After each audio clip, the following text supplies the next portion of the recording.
जब मेरी मम्मी थी तब हम पूरी फैमिली वहाँ पे दर्शन के लिए गए थे। महाराष्ट्र में पुणे से आगड़ एक है जेजुरी। ये जो वेस्ट साइड होती है ये मैनिफेस्टेशन की जगह होती है।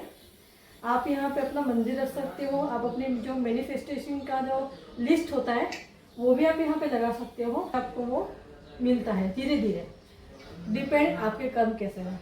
यहाँ पे थोड़ा सा सोच समझ के करना पड़ता है क्योंकि कभी कभी यहाँ से छिपकली भी निकलती है।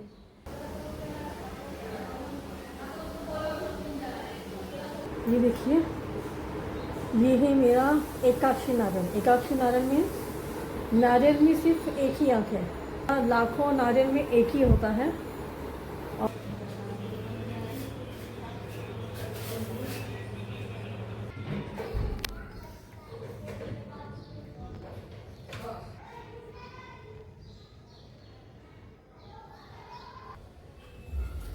Hi guys, welcome back to my channel. आप सभी का आपके अपने मनीषा ब्लॉग में खूब खूब स्वागत है। दोपहर के बजे हैं लगभग 3 और देन अभी खाना पीना सब हो गया है, बस कुछ बर्तन मारने बाकी है।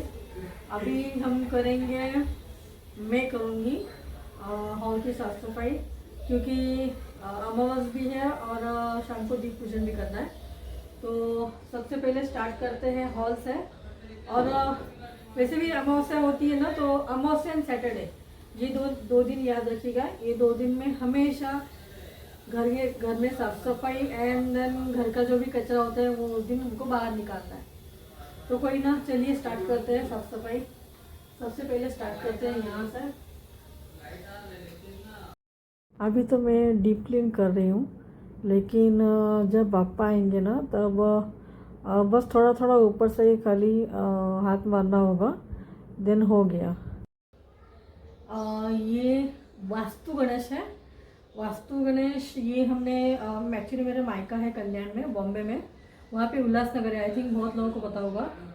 वहाँ पे सिद्धिविनायक का एक मंदिर है गणपति का।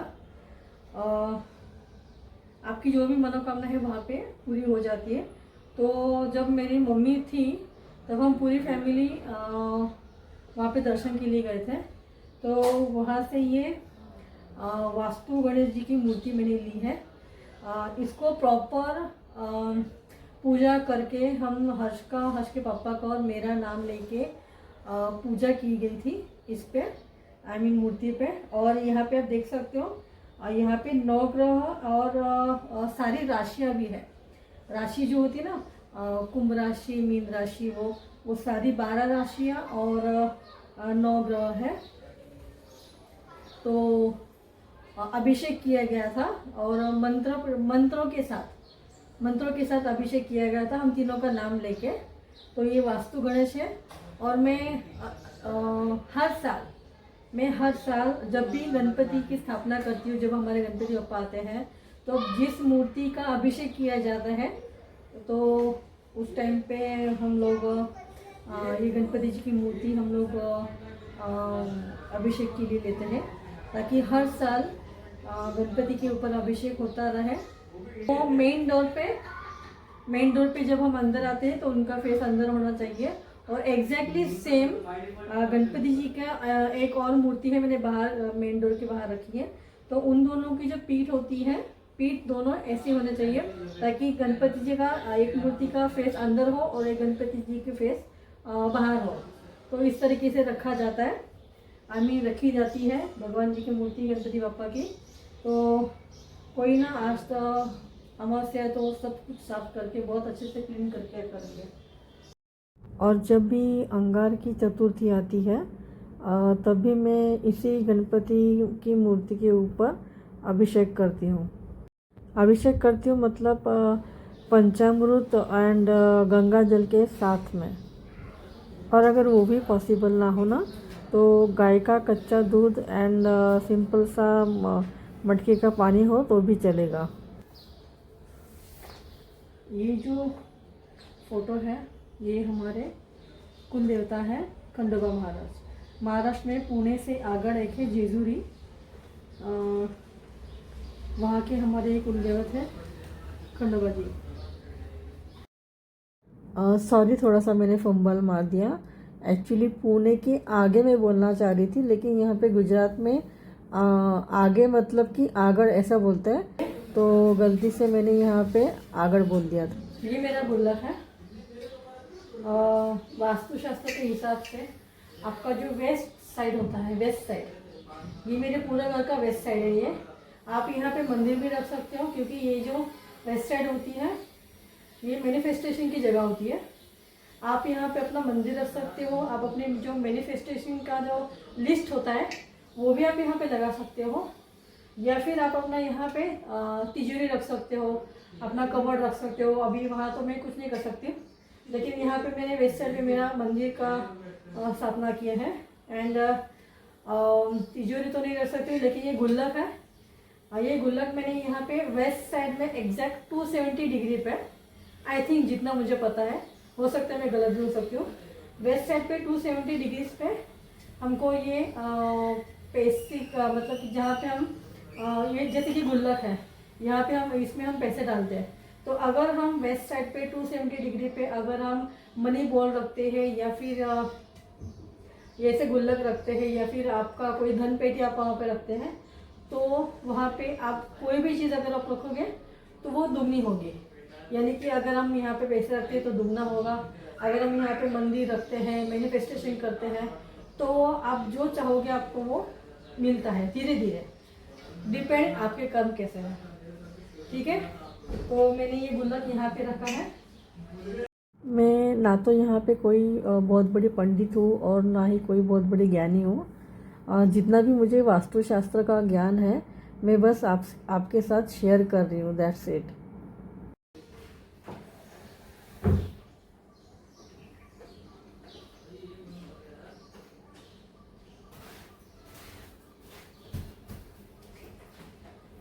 यहाँ पे थोड़ा सा सोच समझ के करना पड़ता है, क्योंकि कभी कभी यहाँ से छिपकली भी निकलती है, लेकिन थैंक गॉड अभी छिपकली नहीं है। ये तो अभी हमने सोफे को नीचे से और ऊपर से दोनों जगह से प्लाई लगा दिया है, इसलिए ज़्यादा इतना छिपकली का दिक्कत नहीं हो रहा है। यहाँ पे पोछा लगाने का रीज़न ये है कि पोछा लगाने के बाद एक बार अगर ये सूख गया तो हम सोफ़ा अपनी जगह पे रख सकते हैं, ताकि फिर वो भारी चीज़ है तो वो बार बार हटाने की ज़रूरत नहीं पड़ेगी। पोछा लगा तो सूख जाएगा, फिर अपनी जगह पे फिर से रख दो, फिर बाकी का काम। ये जो सोफ़ा है इसको एक्चुअली हमने दोनों ऊपर नीचे से प्लाई लगा दिया है, एंड देन गद्दा भी बिठा दिया, तो ये इतना ज़्यादा मोटा और हेवी हो गया है कि वो बहुत ज़ोर लगाने के बाद ही खिसकता है। तो कोई ना, बस जितना हो सके उतना, मुझसे जितना हो सके उतना मैंने किया। थोड़ा सा फंबल मार रही हूँ, लेकिन कोई दिक्कत नहीं। ये सब होने के बाद अभी भी कर्टन्स मेरे बाकी है। ये जो कर्टन्स है हमारे बेडरूम के विंडो और देन हॉल का विंडो जो भी है, सारे कर्टन्स में 2-4 दिन के बाद ही साफ़ करूँगी। एंड देन इस बार सोचा था कि गणपति पे हम थोड़ा सा कलर करवा लें, लेकिन दिक्कत ये है कि बारिश रुक नहीं रही है। एंड देन कलर करने के बाद भी शायद सीलन की वजह से कलर काम शायद ख़राब हो जाए, तो अभी हमने दिवाली के टाइम करने का कलर करने का फैसला किया है, पोस्टपोन कर दिया है एक्चुअली। तो देखते हैं दिवाली के टाइम पे कलर कर लेंगे। देन सारा काम ख़त्म हो गया, बस यहाँ का सेफ्टी डोर ही बाकी था। देन कोई ना, ये भी गीले कपड़े से पूरा साफ़ कर दिया मैंने। ये देखिए, ये है मेरा एकाक्षी नारियल। एकाक्षी नारियल में नारियल में सिर्फ एक ही आँख है। ये ऑलमोस्ट हज़ारों या लाखों नारियल में एक ही होता है। ये नारियल मेरा जो मेन डोर है जहाँ पे मैं वास्तु गणपति बिठाती हूँ, जैसे मैं आपको अभी बताया, उनके बाजू में ही रखना है। ये है, और हर साल जब भी मैं गणपति बिठाती हूँ इस नारियल की भी मैं पूजा करती हूँ। ठीक है, तो ये है एकाक्षी नारियल। इसके एक्चुअली फ़ायदे बहुत होते हैं, लेकिन मैंने बस मेरे श्रद्धा से रखा है। तो इसका मेन बात यह है कि अगर आपके घर में कोई भी ऐसी सिचुएशन आने वाली हो कि कुछ बुरा होने वाला हो, तो ये जो नारियल होता है ये अपने ऊपर ले लेता है और ये फूट जाता है। लेकिन अगर आप चाहते हो कि ये नारियल ना फूटे, क्योंकि लाखों और हज़ारों में एक ही होता है, तो आप अपने घर में जो मंदिर में कलश रखते हैं वहाँ पे मंदिर में जो कलश लगते हैं वहाँ पे एक नारियल आप बिठा सकते हो, ताकि जो भी विपदा आए, जो भी प्रॉब्लम्स आए, तो वो इस नारियल से पहुँचने से पहले वो नारियल अपने आप टूट जाता है, उसको स्क्रैच आ जाता है। इस तरीके से इसको लपेट के, इसको अच्छे से लपेट के एंड देन ये आप देख सकते हो ऐसे ही मैं वहाँ पे जो गणपति अभी रखने वाली हूँ वास्तु गणेश, उनके left hand sorry right hand, जहाँ पे राइट हैंड होता है राइट साइड पे ये नारियल रखना है। रख लो।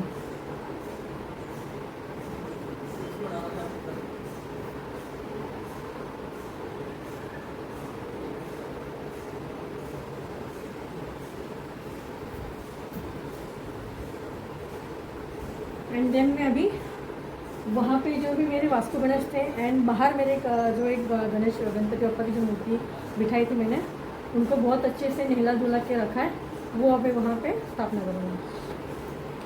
एंड देन ये है मेरे वास्तु गणपति, इनके 6 हाथ होते हैं, ये प्योर मार्बल के बने हुए हैं एंड बहुत हेवी है। इनको मैंने अच्छे से नहला धुला के रखा था। देन अब हमको अच्छे से और साफ़ सुथरे कपड़े से, ये नैपकिन है, मैं ये हमेशा भगवान की मूर्ति पोंछने के लिए रखती हूँ, इनसे हम अभी पोंछ लेंगे एंड देन वहाँ पे स्थापना कर देंगे। मैं अपना दूसरा जो गणपति जो बाहर बिठाते हैं, जिनकी जो पीठ होती है वो एक से एक क्या बोलते हैं ना कि यहाँ पे गणपति और यहाँ पे गणपति बप्पा दोनों की पीठ जुड़ जाए, उस कंडीशन में रखती हूँ। मैं आपको दिखाती हूँ। एंड देन ये है मेरे जो मैं बाहर गणपति रखती हूँ मेन डोर पे, ये है गणपति बप्पा, इनको भी मैंने अच्छे से नहला दिया है साफ़ पानी से। अब जब गणपति बप्पा जब आएंगे 14 सितंबर को, तब एक बार फिर से इनको नहला धुला के अच्छे से फिर से एक बार थोड़ा सा राउंड अप होगा साफ सफाई का, बस लाइट होगा, अभी तो पूरा डीप क्लीन किया है। अगले 10 तारीख को, आई थिंक 10-12 तारीख को फिर से एक बार कर लूँगी। मैं आपको दिखाती हूँ कि मेरी गणपति बप्पा कैसे रखती हूँ, मतलब कि कहाँ रखती हूँ। आइए।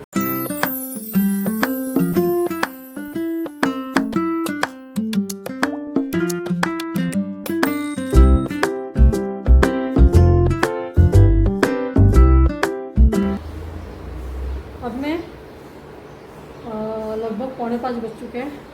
अब मैं मेरे जितने भी दिए हैं सारे दिए साफ़ करके रख देती हूँ, ताकि जो छोटा मोटा काम है, और अभी मुझे पूरा मंदिर भी साफ़ करना है, तब तक वो जो मेरे दिए हैं वो साफ़ करके रख देती हूँ, ताकि उसका जो जितना भी पानी है वो पूरा अपने आप निकल जाएगा, ताकि उसको पूछने की ज़रूरत ना पड़े। देन मैंने यहाँ पे जितने भी सारे दिए थे पीतल के, तांबे के, वो मैंने सारे साफ़ करके किचन के प्लेटफॉर्म पे रख दिए थे, ताकि उसका जितना भी एक्सेस पानी था वो निकल जाए।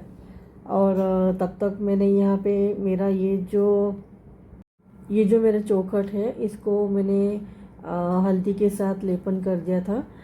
बस ज़्यादा कुछ नहीं, हल्दी में थोड़ा सा मैंने गंगा जल मिला दिया था एंड दैट्स इट। अगर आपके पास गोमूत्र है तो आप वो भी डाल सकते हैं। देन मैंने यहाँ पे सब कुछ ख़त्म करने के बाद एक बार फिर से जो पोछा लगाने का पानी है उसमें मैंने नमक डाल के फिर से एक बार पोछा लगा दिया था।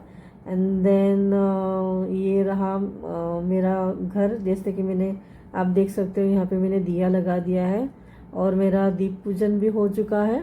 और आप देख सकते हो बहुत अच्छा लग रहा था। इसे साफ़ सफाई करने के बाद जब पूजा होती है तो इतना अच्छा लगता है कि जैसे मेरा पूरा घर जो है सांस ले रहा है, और इतना ज़्यादा पॉजिटिव फील कर रही थी मैं कि ऐसा लग रहा था कि बस अभी के अभी बस मतलब कि आप पकड़ लो कि गणपति कब आएंगे, बस इसी की राह देख रही हूँ। और जब वो गणपति आते तो मेरे घर का माहौल इतना ज़्यादा अच्छा हो जाता है कि पूछो मत, बस वेट तो कर रही जी हूँ। सारा काम ख़त्म हो चुका है। पूरे हॉल की पूरा डीप क्लीन हो चुका है, ऑलमोस्ट बेडरूम्स की भी हो चुका है। आज का दिन जितना हो सके उतना, मतलब अमावस्या के दिन जितना हो सके उतना घर से कचरा निकालो। एंड दिन पूरा क्लीन करने के बाद मैं नहाने के बाद मैंने यहाँ पे दीप पूजन किया। मैंने आपको दिखाया, बहुत सिंपल से दीप पूजन है, ज़्यादा कुछ नहीं है, क्योंकि जितना भी फूलहार जो होता है, बाहर बारिश बहुत हो रही है तो मैं बाहर नहीं जा सकती, तो बहुत सिंपल सा किया है मैंने दीप पूजन। देन हमारा जो मेन डोर होता है वहाँ पे भी जो क्या बोलते हैं उसको, चौखट, जो चौखट होती है वहाँ पे भी हल्दी का लेपन किया है। वहाँ पे भी हल्दी कुमकुम के साथ चौखट की पूजा की है, दिया लगा है मेन डोर के बाहर से, बाहर उसकी भी पूजा की है। एंड देन जो घर में छोटे बच्चे होते हैं, बड़े बच्चे होंगे तो भी चलेगा, घर में जो बच्चे होते हैं उनका ऑक्शन किया जाता है। ऑक्शन मीन्स कि जैसे रक्षाबंधन के टाइम पे बहनें जब भाइयों को राखी बांधती है, सिर्फ राखी नहीं बांधना होता है, सिर्फ कुमकुम का टीका लगा के दिए के साथ उनका खाली पूजा करना होता है। ऑक्शन करने का रीज़न यही है कि घर में जो भी बच्चा होता है उसका कल्याण हो और दीर्घायुष्य हो, बस उसी के लिए उनका ऑक्शन किया जाता है। देन मेरा सब कुछ अभी हो चुका है। अभी लगभग 8 बज चुके हैं। अभी खाना बनाऊंगी, बहुत ज़्यादा थक गई हूँ। खाना खा के फिर जल्दी सो भी जाएंगे। तो चलिए मिलती हूँ आपको कल सुबह मॉर्निंग में। Bye bye and good night.